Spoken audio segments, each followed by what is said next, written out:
Okay, everybody, here we go. It's me, Gregory Mannarino, Tuesday, February 20th, 2024. This is my pre-market report. You know, it's kind of interesting. You and I talked about right here on this blog how we would likely see a false flag attack over the long weekend. And I think we might have just gotten one. So yesterday, apparently, and there are conflicting reports on this, so just do a little research yourself. A British cargo ship was sunk, apparently, by Houthi rebels. On top of that, a U.S. Predator drone was apparently downed by these same Houthi rebels. Little crafty devils, aren't they? Well, look, what you and I, I'm laughing, I shouldn't laugh at this, it's a terrible thing here, are absolutely crystal clear on, and you should be if you're not yet, is understanding the mechanism here. War must expand. We haven't seen anything yet, and everything imaginable, every excuse imaginable, real and or made up, is going to be fist-fed to you, me, and the rest of the world to obviously get people to back yet another war. We already understand, just like last week it was, or the week before that, our illustrious president there is already talking about using the United States Navy here in a new phase, in a much wider phase or attacks on these Houthi rebels. Again, who's paying for all this? Where does the cash come from, people? You all know what I'm talking about. Now we're on that topic. Let's discuss something new. So if you're following the mainstream media, the propaganda ministry, they're doing a lot of talk here about the Ukrainian economy, how it's grinding to a halt. It's failing because of the war. Now, what are they setting up here? You always got to read between the lines. If you and I realize, okay, there's going to be hundreds of billions, trillions of dollars thrown at expanding war, I believe, or think, I was going to say, it's very likely that the Ukrainian economy is going to get a bailout from you. Oh yeah, the American people, we're going to be called on to bail out the Ukrainian economy. Let me let you in on a little secret here, in case you don't know. The way this whole thing is being portrayed in the media is, well, to say the least, it's false here. You know what? I'm going to leave that up to you. Make up your own mind as to where that war is actually going, why it's actually occurring. You all let me know, okay?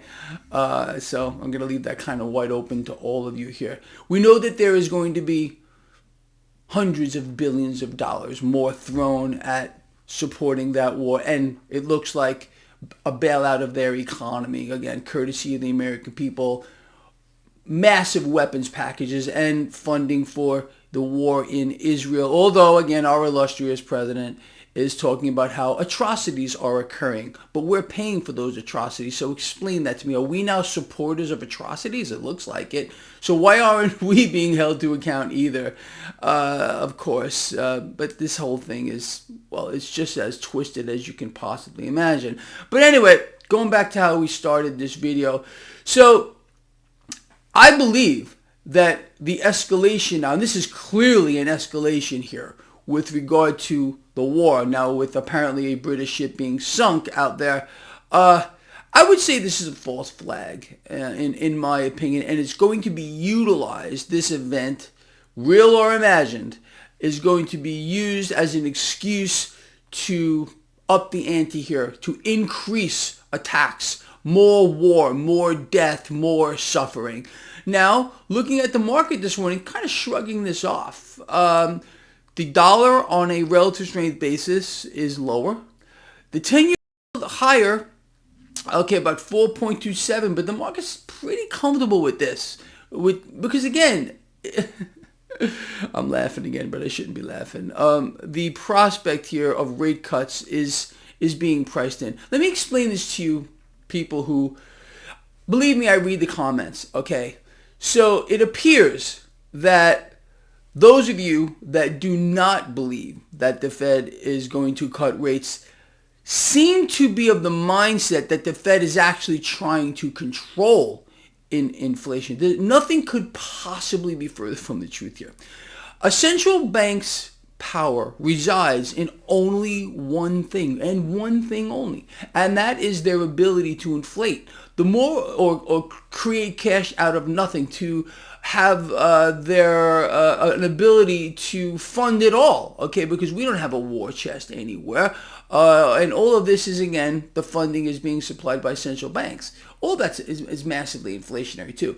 But this whole prospect here, you have to understand what's happening. The economy of the world, it's dead, okay? All the propaganda that you're hearing about our strong economy here in the United States, it's so misleading, it's so fake, it is a false narrative of the highest possible order. Our economy is cratering. As a matter of fact, just this morning, I flip on CNBC, and Bloomberg, and I listen to, and so all the warnings now that we're getting from big retail, what did we just find out?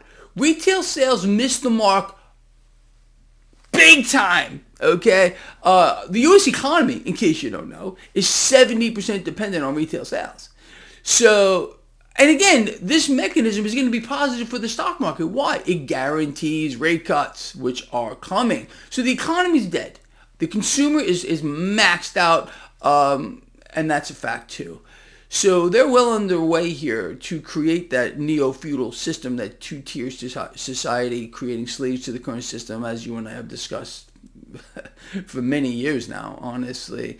And their final phase here is, well, obviously to exacerbate war.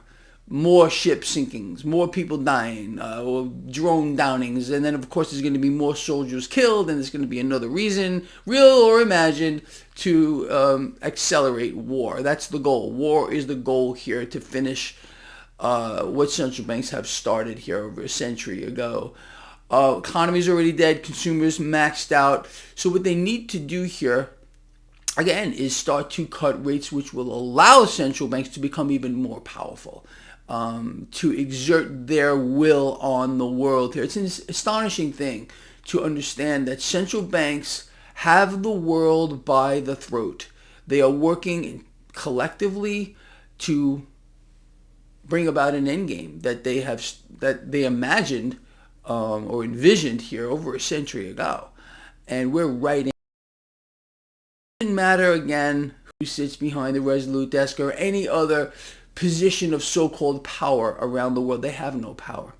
These people do. It's the central banks who set the rules. It's the central banks who control the economy, the markets, the financial system, even the flow of information.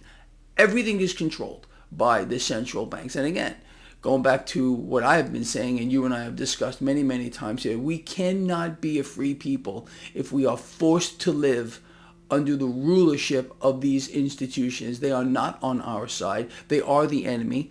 And we know what our enemy wants, okay? At multiple levels. You and I have covered this to the point of insanity. Now, going back to the market here. So you got stock futures lower today. As I said, 10-year yield, 4.27, dollar a little weaker on a relative strength basis. Crude oil, slightly lower this morning. You got gold with a slight gain, silver with a loss, not much, about 1.3%, 1.36% last time I looked at it. And we're talking about the paper derivative here, okay? Although it's an astonishing phenomenon how the hard asset is deriving value from a derivative, which is completely opposite of the way it should be. But that's how these institutions have set this up anyway. So it's an amazing thing. But anyway, that's a whole other story, which we have spoken about before. And cryptocurrency is doing well. Bitcoin's still above 52,000. That's where we stand. So I want to hear from you on this. What do you think about this? And again, there's a lot of conflicting reports. Some reports are saying the ship has been sunk. Some reports are saying the ship is sinking. Whatever it might be. Okay, we're never really going to know the truth anyway. But again, all this is going to be is used as propaganda. Okay, a false flag to be used as propaganda to propagandize the people to fund more war and more hatred, and that's really what this is all about. And I think we're pretty clear on all that. All right, people, look. So again, multiple warnings this morning about earnings moving forward. That believe me, believe it or not, is going to prove to be positive for the stock market. Nothing really can get in the way of the market right now. Do we need a pullback? Absolutely. Are we going to get one? Who freaking knows? Doesn't look like it anymore. We had one drop in this market last week, the week before that, which all of a sudden reversed. And of course, we did hit a new record high with regard to the Dow. Or was it the S&P? It doesn't even matter anymore. It's just the same mechanism over and over and over again, creating more distortions in this freak show that we are in. All right, I'm going to let you all go, people. This guy here from the heart loves you, and I mean that. Please share this stuff, comment, let me know what you think. I'll see you later.